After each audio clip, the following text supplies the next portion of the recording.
लेकिन इस ऊंचे पेड़ पर उनकी सारी ताकत बेकार हो जाती है।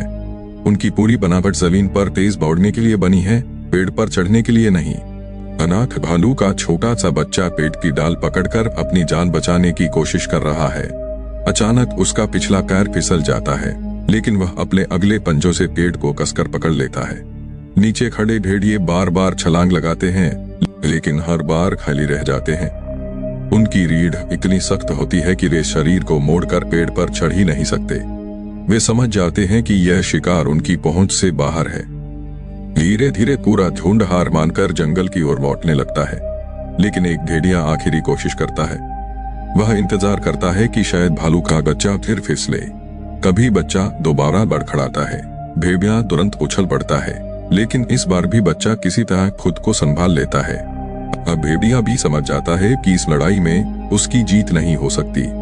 वह भी मुड़कर जंगल में गायब हो जाता है। छोटा भालू बिल्कुल अकेला रह जाता है। धीरे धीरे वह पेड़ से नीचे उतरता है। चारों तरफ सन्नाटा है, रात पूरे जंगल को ढक लेता है। तभी दूर एक जुगनू की छोटी सी रोशनी अंधेरे में चमकती दिखाई देती है। वह सीधा अपनी माँ के पास पहुंचता है। उसकी माँ हमेशा के लिए शांत हो चुकी है। छोटे भालू को अभी भी लगता है कि शायद माँ उठ जाएगी। वह बार बार उसे अपनी नाक से छूता है, उसके शरीर से लिपट जाता है और उसी में सुरक्षा ढूंढने की कोशिश करता है। कई दिनों की भूख ने उसे बहुत कमजोर कर दिया है।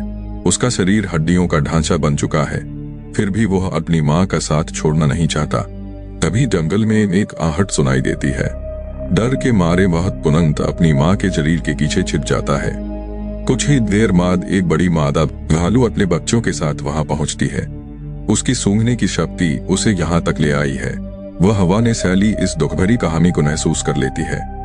वह धीरे धीरे उस छोटे भालू के करीब आती है। उसके वादे खतरनाक नहीं बल्कि शांत हैं। लेकिन डरा हुआ बच्चा किसी पर भरोसा नहीं कर पाता। वह और पीछे हट जाता है। उसके लिए अपनी माँ को छोड़कर किसी नए सहारे को अपनाना सबसे कठिन फैसला है। कभी कभी जंगल में सबसे बड़ी लड़ाई भूख या शिकारी से नहीं, बल्कि अपनों को खोने के दर्द से होती है। अगर आपको ये कहानी दिल को छू गई हो तो वीडियो को लाइक करें, चैनल गोल्ड नेचर को फॉलो करें और ऐसी ही सच्ची जंगल की कहानियों के लिए हमारे साथ जुड़े रहें।